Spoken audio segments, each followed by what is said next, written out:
a second, I need to get my story straight. My friends are in the bathroom getting higher than the Empire State. My lover, she is waiting for me just across the bar. My seat's been taken by some sunglasses, asking about a scar. And I know I gave it to you months ago. I know you're trying to forget, but between the drinks and subtle things, the holes in my apologies, you know, I'm trying hard to take it back. So if by the time the bar closes and you feel like falling down, I'll carry you home tonight. We are young, so let's set the world on fire. We can burn brighter than the sun tonight. We are young, so let's set the world on fire. We can burn brighter than the sun. No, I know that I'm not all that you got. I guess that I just thought maybe we could find new ways to fall apart. But our friends are back, so let's raise a toast. 'Cause I found someone to carry me home tonight. We are young, so let's set the world on fire. We can burn brighter than the sun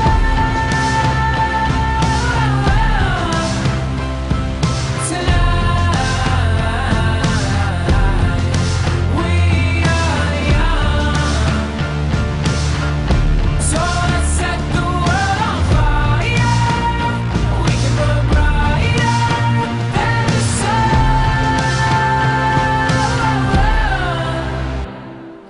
Counting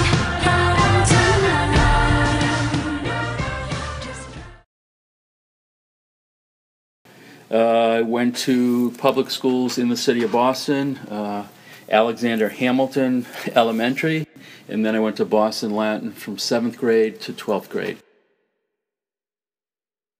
Boston Latin basically had to take a certain number of minority students.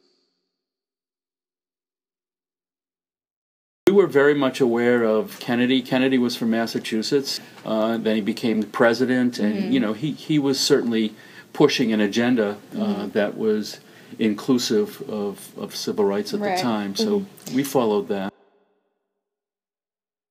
Yeah, to a degree. I mean, you know, it was newsworthy to the degree that when you would turn on the television, it was rare that there wasn't something on the nightly news about either demonstrations or marches or something like that.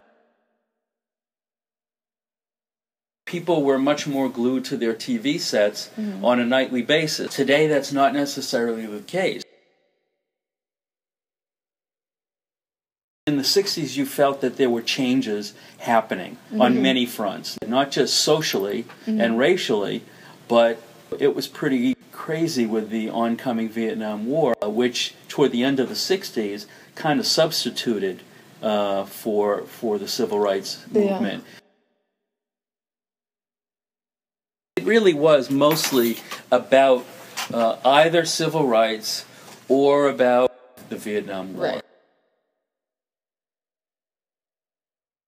In the school, I'm sure that it probably happened. I didn't see it. The biggest thing that I noticed is that, you know, there weren't a lot of minority students at Boston Latin. Yeah, I did a few. I mean, I remember going to Boston Common once or twice, where many of the demonstrations took place in Boston. I remember going to Washington.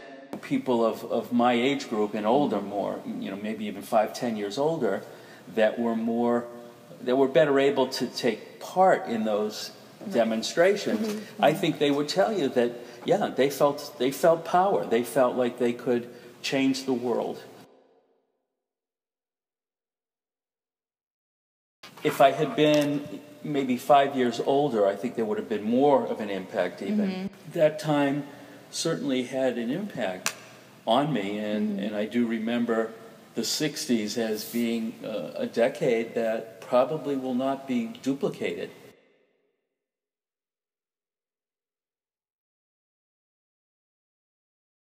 I was at the University of Minnesota. There were 48,000 students at the time.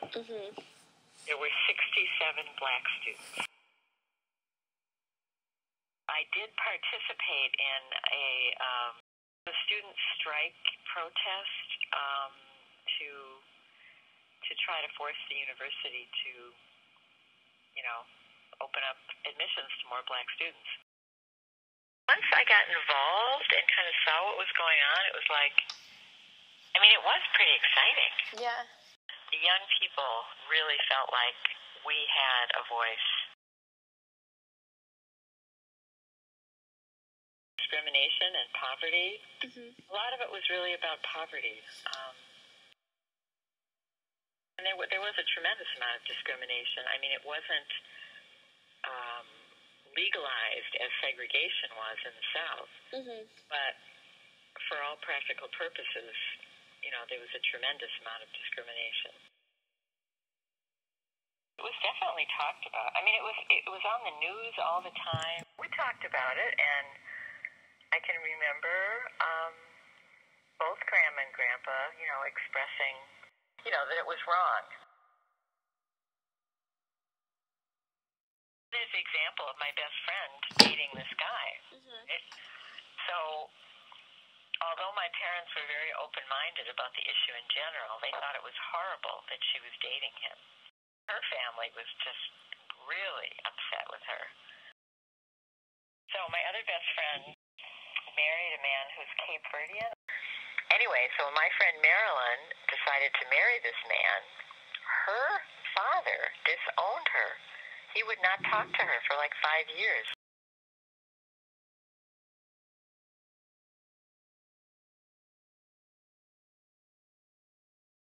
There was a lot of what people called folk music, and a lot of the folk music was about, it was really about human rights. So I think I was also very influenced by the opinions and the rightness of the music.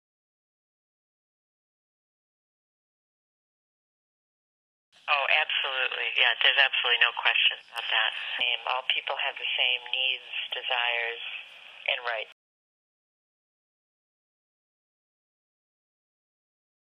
People have to fight sometimes to get society to do the right thing.